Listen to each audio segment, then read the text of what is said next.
Hi, my name is Patrick and this is Prep Mindful, your daily video practice in mindful test prep. Coming at you today with an ACT math question. This was question 47 on ACT 59F. Ooh, right there, pause it. Pause the video. Why not take a crack at it yourself? And then when you're done, you can unpause the video, watch the explanation, see how you did. Come on! All right, let's get in there. It reads, if r and s can be any integers such that s is greater than 10 and 2r plus s equals 15, which of the following is the solution set for r? One thing to keep in mind, I suppose, is there are multiple ways to answer this question. All that I'm going to demonstrate is what I find to be the easiest way to do it. But if it doesn't jibe with the way that you would prefer to approach the question, well, then party on. No big thing. Here's how I like to think about it. I don't know very much about s. In fact, all I know is that it's bigger than 10. Okay. Well, then there are infinite numbers that s might be. However, I know that when s is 10, that would represent the end point, right? That's like right on the edge of what it's allowed to be.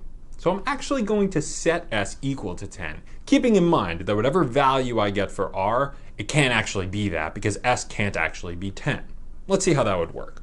So we have s is 10, and then we have 2r plus 10 equals 15. So then 2r equals 5, and r equals 5 halves. 5 halves being 2.5. Okay, so r cannot be 2.5. All right. Well, can r just be greater than or equal to 0? No, because that includes 2.5. Greater than or equal to 2? No, because that includes 2.5. Less than or equal to 0? Maybe, I don't know. Less than or equal to 2? Again, maybe. All right, so I got it down to 3 options. So we started out plugging in the one value that we knew s could not be. And we know s is an integer and that it actually has to be greater than 10. So let's plug in 11 and see how that changes things. When s is 11, we end up with 2r plus 11 equals 15, 2r equals 4, and r equals 2. Okay, so r can be 2, but again, it cannot be 2.5. Well, if r can be 2, then it's not true that r has to be greater than or equal to 3, so a is gone. R is less than or equal to 0? No, because r can be 2, so it's not D. And in fact, the answer must be E.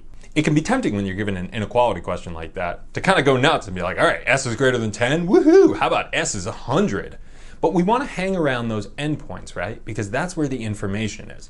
We started by plugging in a one value of s that we knew it couldn't actually be, and therefore finding a corresponding value of r that was not going to be in the solution set. We crossed off the answer choices that we were able to, and then we plugged in a value for s that was valid and found what r would be then, and we were able to settle upon the final answer of E. If you enjoyed this video and found it helpful, subscribe to our channel. Come on. My name is Patrick.